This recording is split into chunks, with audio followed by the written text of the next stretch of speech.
Hello મિત્રો, આજે આપણે ગુજરાતમાં આવેલ 12 જ્યોતિર્લિંગમાંનું એક નાગેશ્વર જ્યોતિર્લિંગના દર્શન કરવા માટે આવેલ છે. નાગેશ્વર જ્યોતિર્લિંગ ગુજરાતમાં સૌરાષ્ટ્રમાં આવેલું છે, જે દ્વારકાથી માત્ર 20 થી 25 કિલોમીટર દૂર આવેલું છે. 12 જ્યોતિર્લિંગમાંનું 10મું જ્યોતિર્લિંગ એટલે નાગેશ્વર મહાદેવ જ્યોતિર્લિંગ. નાગેશ્વર જ્યોતિર્લિંગની કથા શિવ પુરાણના કોટિરુદન સંહિતામાં વર્ણન થયેલ છે. શિવ પુરાણમાં જણાવ્યા મુજબ અહીં દ્વારુકા નામની રાક્ષસ રહેતી હતી. આ વિસ્તાર એક ગાઢ જંગલ હતું,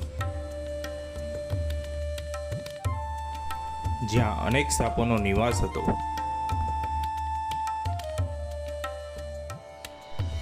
તે તમામ શ્વાપોની સ્વામી દ્વારુકા હતી. શિવ પુરાણમાં જણાવ્યા મુજબ સુપ્રિયા નામની શિવભક્ત અને અન્ય લોકોને અહીં બંદી બનાવીને રાખ્યા હતા.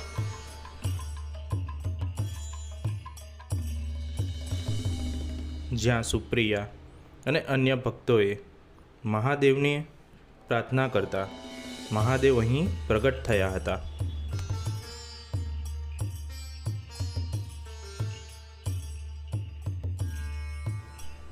ભોળાનાથ અહીં પ્રગટ થઈને તમામ રાક્ષસોનો સંહાર કર્યો હતો.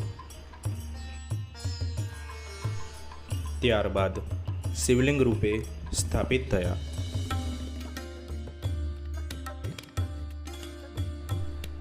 મરતા પહેલા દ્વારુકાએ તેની અંતિમ ઈચ્છા મહાદેવને જણાવી હતી,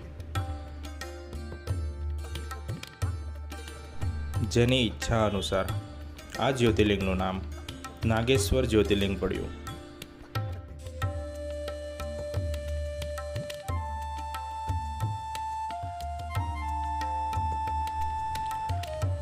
નાગેશ્વર જ્યોતિર્લિંગમાં ભગવાન શંકરને નાગ રૂપે અને મા પાર્વતીને નાગન રૂપે પૂજવામાં આવે છે, જેથી અહીં પૂજામાં નાગ અને નાગનની જોડી ચડાવવામાં આવે છે.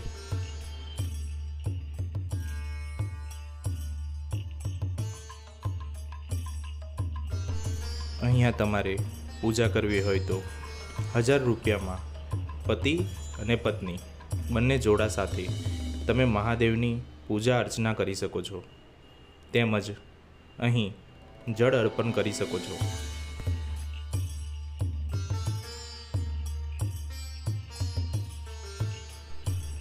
મહાદેવની પૂજા કરવા માટે તેમજ જળ અર્પણ કરવા માટે, જળ અભિષેક કરવા માટે તમામ પુરુષોને અહીં ધોતી પહેરવી પડે છે.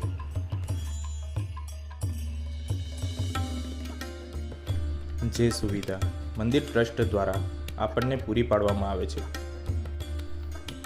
તેમજ કપડાં બદલવા માટે ચેન્જિંગ રૂમ પણ મંદિરની અંદર આવેલ છે.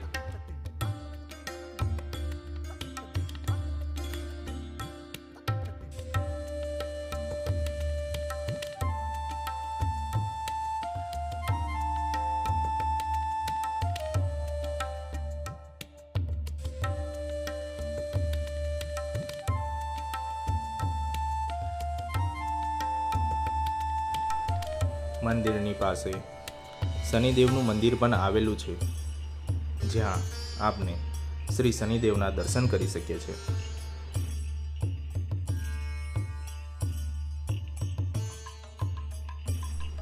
મંદિરના પાસે મહાદેવની ખૂબ જ મોટી પ્રતિમા આવેલ છે, જે મહાદેવની પ્રતિમા ગુજરાતના સૌથી મોટી મહાદેવની પ્રતિમા છે.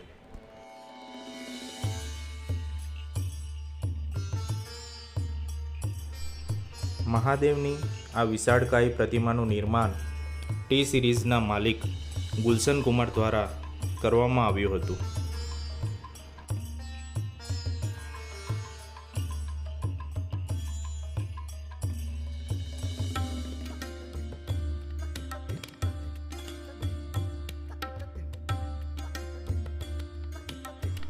બોલો નાગેશ્વર જ્યોતિર્લિંગ કી જય.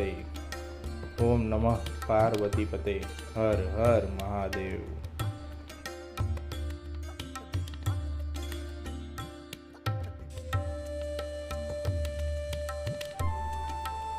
આવા જ અવનવા વિડીયો જોવા અને માહિતી મેળવવા માટે અમારી યુટ્યુબ ચેનલને લાઈક કરો, સબસ્ક્રાઈબ કરો તેમજ બેલ આઇકોન ઉપર ક્લિક કરો.